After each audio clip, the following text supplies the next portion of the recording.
Halo guys, masih bersama Aika Yui di channel Waveform. Hari ini kita mau bahas lagi, lanjutin ceritanya Kang Yusung, sang Hero King. Oke guys, kita langsung aja ya guys ya. Guys, Kang Yusung berniat pergi setelah dirinya merasakan suasana angin malam yang damai. Kemudian di belakangnya muncullah Sop. Si elf penjual di shop pun menawarinya untuk meningkatkan skill Frostward Creation yang dimiliki Kang Yosung karena sudah mencapai level tertinggi. Dan jika shopnya di-upgrade, maka Kang Yosung bisa membeli Awakening Stone. Ternyata yang ditunggu-tunggu oleh Kang Yosung itu adalah kemunculan dari shop. Tanpa pikir panjang, Kang Yosung pun langsung membeli Awakening Stone tersebut. Keesokan harinya, Kang Yosung melanjutkan misinya kembali melawan para raja yang belum dikalahkan. Kang Yosung pun sampai di tenda tempat raja berada dan mencoba untuk menerobos masuk jika raja tidak mau keluar. Sebelumnya Kang Yosung sudah diberitahu oleh Ratu Elf kalau Raja Barbarossa diam-diam memimpin pasukan khusus dan memasang camp, dan informasi itu didapatkan dari manusia yang membocorkannya.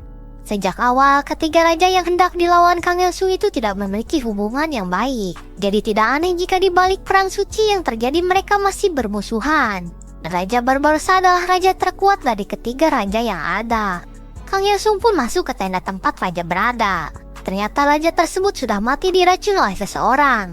Kang Yosung pun merasa kesal karena tindakan mereka sama seperti musuh Kang Yosung yang berada di luar tower. Kang Yosung pun kembali untuk menghadap Ratu Elf dan memberitahukan informasi yang sudah dia dapatkan. Setelah itu, kita dipindahkan ke tenda di mana raja terakhir tersisa berada. Raja tersebut bernama Raja Philip kedua. Philip sedang merencanakan untuk mengambil pasukan raja yang telah tumbang dan menyuruh mereka berada di garis terdepan perang. Keesokan harinya, perang dengan raja yang tersisa pun terjadi. Ternyata benar kalau Philip menggunakan pasukan raja lain sebagai tameng yang disimpan di garis depan. Mereka semua menyerukan hal yang sama, yaitu perang tersebut dilakukan atas nama Dewa Cahaya demi kedamaian. Setelah itu, Kang Yosung membeli bab bernama West Wind yang memiliki efek membuat pertarungan Kang Yosung berjalan dengan lancar. Setelah itu, pasukan Philip dan Light Monarch pun mulai menyerang. Sementara itu, para elf diberkati oleh Shadow Monarch. Kemudian Kang Yosung tidak tinggal diam dan ikut menyerang pasukan Raja Philip.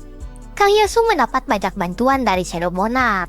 Bantuannya itu seperti tumpangan dan pasukan Shadow Monarch yang akan melawan pasukan Light Monarch. Sementara itu, Kang Yosung langsung mendatangi Raja Philip. Tapi ternyata Raja Philip sudah ada di atas Kang Yosung dan dirinya pun menyerang Kang Yosung.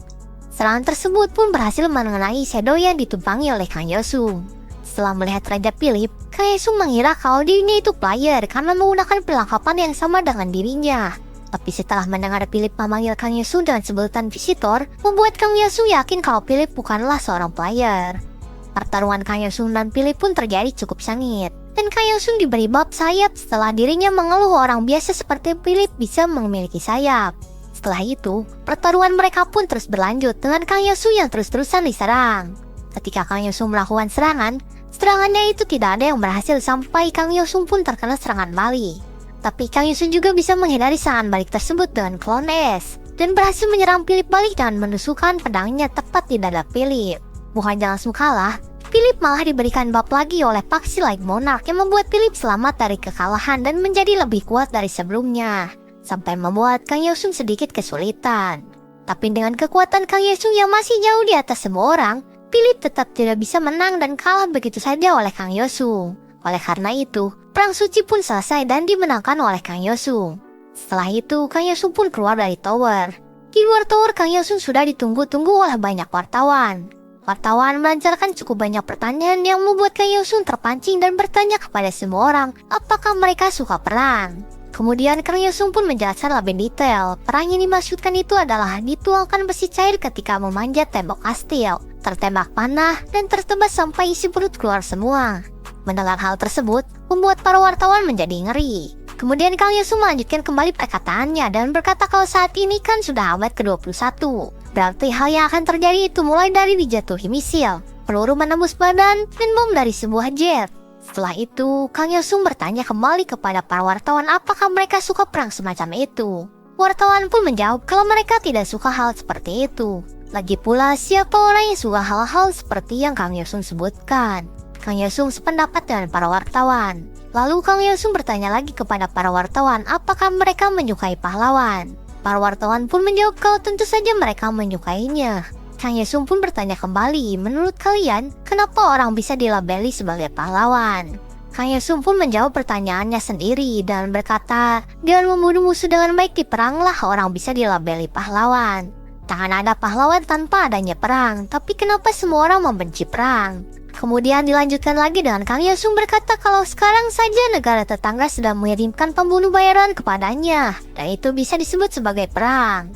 Para wartawan pun kaget karena mereka semua tidak mengetahui hal tersebut. Setelah itu Kang Yesung berkata apakah dirinya harus melalui kesulitan tak berarti itu untuk menyelamatkan dunia. Lalu Kang Yesung mengoreksi pertanyaannya menjadi apakah dunia ini memang layak diselamatkan.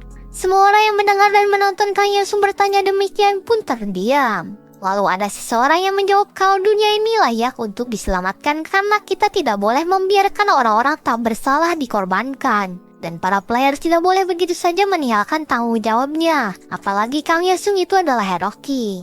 Kemudian Monarch pun muncul dan berkata kepada Kang Yesung kalau dirinya itu bisa jadi pahlawan. Bahkan penjahat. Karena diri sendirilah yang memutuskan akan menjadi seperti apa. Setelah itu, ketika Kang Yesung ingin melanjutkan perkataannya, Kang Yesung ditarik dan dibawa pergi dari kerumunan wartawan tadi. Setelah itu semua, Kang Yesung mendapat satu buah aksesoris legendaris yang bernama Enemy Searching Charm yang memiliki efek dapat menemukan kelemahan lawan. Setelah di rumah, Kang Yesung mengira dirinya akan dimarahi, tapi ternyata dirinya tidak dimarahi karena Patua sangat mengetahui apa yang sudah dilalui oleh Kang Yesung selama ini. Kemudian Kang Yesung bertanya kepada Patua kalau saat ini kelasnya itu apa. Patua itu menjawab kalau sekarang kelasnya itu adalah Pure Blood Assassin. Selain itu, Patua juga mendapatkan senjata legendary. Setelah berbincang-bincang, mereka pun memasuki Tower Tier 7 yang bertemakan konflik dan pengkhianatan antar organisasi. Setelah mereka memasuki tower, kita langsung diperlihatkan seorang wanita yang sedang memakai payung karena cuaca di dalam tower ini sedang hujan. Wanita tersebut memberikan sesuatu kepada seseorang dan berkata kalau segalanya itu demi keadilan global.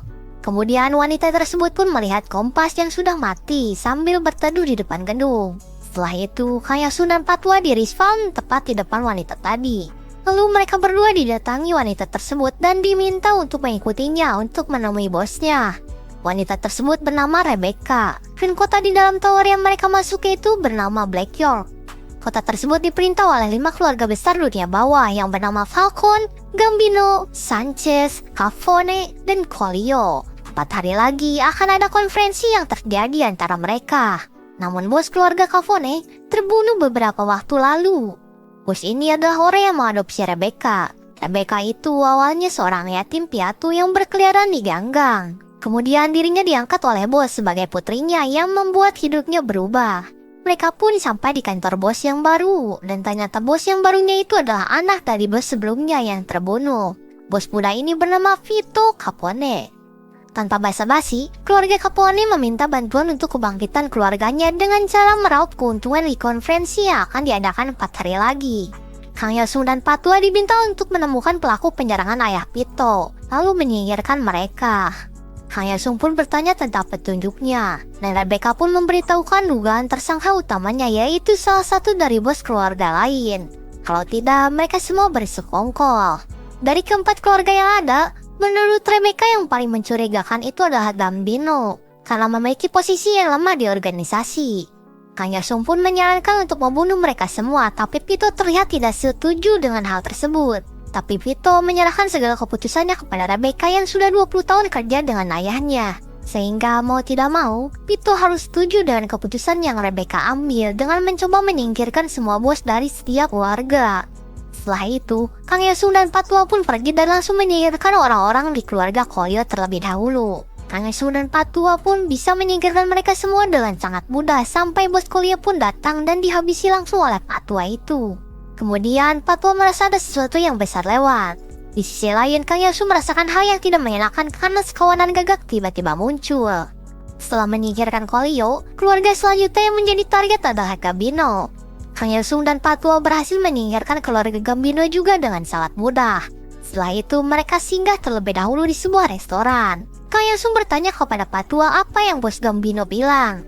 Patua pun menjawab kalau Gambino tidak tahu apa-apa. Ternyata bos Gambino masih dibiarkan hidup namun tidak akan lama. Kurang lebih 72 jam karena Patwa telah menekan titik akupuntur dari bos Gambino. Tapi bos Gambino disuruh untuk tidak berpartisipasi di konferensi dan mendukung Kang Yosung dan Patwa untuk bekerja sama untuk menangkap pelaku pembunuhan bos Capone. Sehingga titik akupunturnya ditekan kembali untuk menghindari kematian. Patwa berkata kepada Kang Yosung kalau di konferensi nanti mereka akan tahu lebih banyak dan Patwa juga punya firasat akan keterlibatan orang lain selain dari 5 keluarga besar. Hari dilaksanakannya konferensi pun tiba. Ternyata bos Coolio juga tidak dibunuh, tapi hanya dibuat babak belur saja oleh si Patwa. Di konferensi tersebut, yang hadir hanya 3 keluarga saja yaitu Capone, Coolio, dan Gambino. Karena 2 keluarga lagi belum datang, mereka pun dituduh oleh Pitus sebagai dalang di balik pembunuhan bos Capone. Tapi Rebecca berkata jangan cepat mengambil kesimpulan dan amati saja terlebih dahulu. Beberapa saat kemudian, datanglah seseorang yang membawa kabar penting. Berita penting itu adalah bos dari keluarga Falcon dan Sanse setelah dibunuh. Kang Yesung dan Patwa pun berkata pantas saja 5 keluarga sangat lemah. Ternyata ada musuh lain. Setelah itu, lampu pun mati dan muncullah orang dan kostum gagak di hadapan 3 keluarga besar. Dia menyebut dirinya dengan nama Nightcrawler. Dia berniat membunuh bos-bos keluarga besar karena dianggap telah menandai kota dengan tindakan mereka. Dia juga mengakui kalau dalang di balik pembunuhan bos Capone adalah dirinya. Nightcrawler pun mulai melancarkan serangannya. Di sini Rebecca melindungi Pitu yang diserang dan berniat untuk memberikan pelajaran pada Nightcrawler. Kemudian Kang Yosung langsung menyerang Nightcrawler dengan skillnya. Mungkin cukup sekian untuk video kali ini. Pasti kalian penasaran kan apa yang akan terjadi selanjutnya? Apakah serangan Kang Yosung tadi berhasil mengenai Nightcrawler atau tidak? Dan apakah Kang Yosung bisa menang melawannya atau tidak? Kita nantikan saja kelanjutannya di video selanjutnya. See you in the next video. Bye-bye.